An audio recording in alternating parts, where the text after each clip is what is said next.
ચૈતરભાઈ વસાવા ઉપર 7 વર્ષની સજા ફટકારવામાં આવી તો શું ખરેખર ચૈતરભાઈ વસાવાનું જીવન કેવું છે?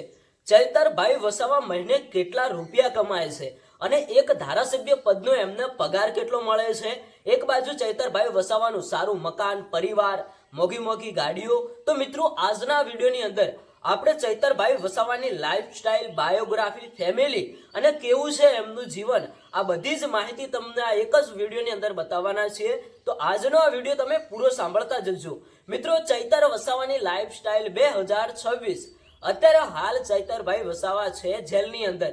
એમના ઉપર ભાઈ 7 વર્ષની સજા ફટકારવામાં આવી છે. તો ભાઈ ચૈતરભાઈ વસાવાનું ગામ, ફેમિલી અને પરિવાર તો તમે બધા જાણો જ છો કે ચૈતરભાઈ વસાવાને 2 પત્ની છે. એક પત્નીનું નામ શકુંતલા વસાવા અને બીજી પત્નીનું નામ વર્ષા વસાવા. નાના બાળકો છે. ચૈતરભાઈ વસાવા ડેડિયાપાડાના એક ધારાસભ્ય છે. તો કેટલાક લોકોની કોમેન્ટો આવતી હતી કે ચૈતરભાઈ વસાવા ધારાસભ્ય છે તો મહિને કેટલા રૂપિયા કમાય છે? તો મિત્રો, ગુજરાતની અંદર દરેક ધારાસભ્યને ભાઈ ક્યાંક ને ક્યાંક 1 લાખથી 1.5 લાખની અંદર પગાર મળતો હોય છે. એવી રીતે ભાઈ ચૈતરભાઈ વસાવા પણ મહિને આટલા રૂપિયા કમાય છે. હવે ભાઈ ચૈતરભાઈ વસાવા જોડે કઈ ગાડી છે, કેટલી ગાડીઓ, કેવું છે જીવન? તો ભાઈ ચૈતરભાઈ વસાવાના અમુક વિડીયોની અંદર તમે જોયું હશે કે એમના જોડે એક ફોર્ચ્યુનર ગાડી છે જેની કિંમત આશરે 40 થી 50 લાખ રૂપિયા છે.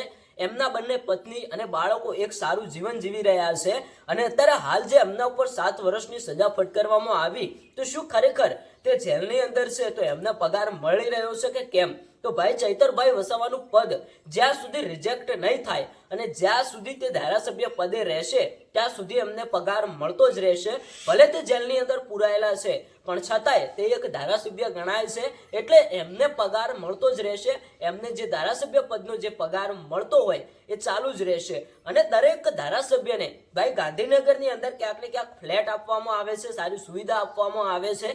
એવું પણ ક્યાંક ને ક્યાંક તમે સાંભળ્યું હશે. ધારાસભ્યને ભાઈ ધારાસભ્ય બન્યા પછી ઘણી બધી એવી સરકાર તરફથી સહાય, ઘણી બધી એવી સુવિધાઓ મળતી હોય છે જે આમ વ્યક્તિને નથી મળતી. અને ધારાસભ્યનું જીવન આમ વ્યક્તિ કરતાં સારું હોય છે. એમને ઘણી બધી એવી સરકારી મુસાફરીઓ ક્યાંક ને ક્યાંક ફ્રીમાં પણ મળતી હોય છે. અત્યારે હાલ ગુજરાતની અંદર ઘણા બધા ધારાસભ્યો છે.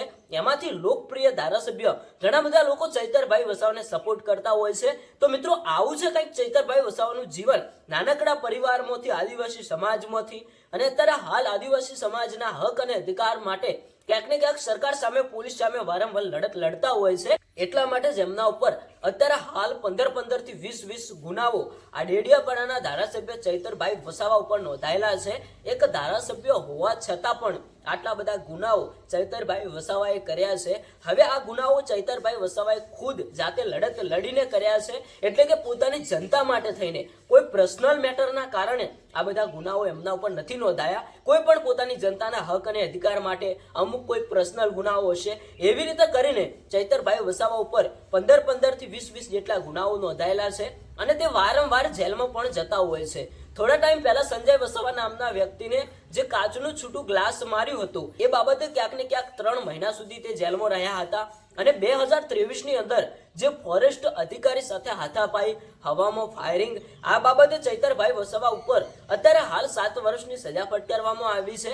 આ ગુનાની અંદર બીજા પણ ઘણા બધા, એટલે કે 7, 8 થી 9, 10 લોકો સામેલ હતા, જેમાં એમના પત્ની પણ હતા. પણ મિત્રો, ગુજરાત હાઈકોર્ટ તરફથી એમના પત્ની અને જે બીજા ખેડૂતો લોકો હતા એમને જામીન મળી ગયા છે. તે બધા લોકો જેલની બહાર આવી ગયા છે. આ ગુનાની અંદર અત્યારે હાલ ચૈતરભાઈ વસાવા જે 7 વર્ષની સજાની અંદર જેલમાં પુરાયેલા છે. અને લોકોની માંગ છે કે આવનારા સમયની અંદર ચૈતરભાઈ વસાવાના કેસની સુનાવણી ગુજરાત હાઈકોર્ટની અંદર થાય અને ચૈતરભાઈ વસાવા પણ જેલની બહાર આવે. પણ હવે જોઈએ છે કે ક્યારે ગુજરાત હાઈકોર્ટની અંદર એમની સુનાવણી થાય અને ક્યારે ચૈતરભાઈ વસાવા જેલની બહાર આવે. તો મિત્રો, આવું છે કંઈક જીવન ડેડિયાપાડાના ધારાસભ્ય ચૈતરભાઈ વસાવાનું. તમે શું કહેશો? કોમેન્ટ કરીને જણાવતા જજો.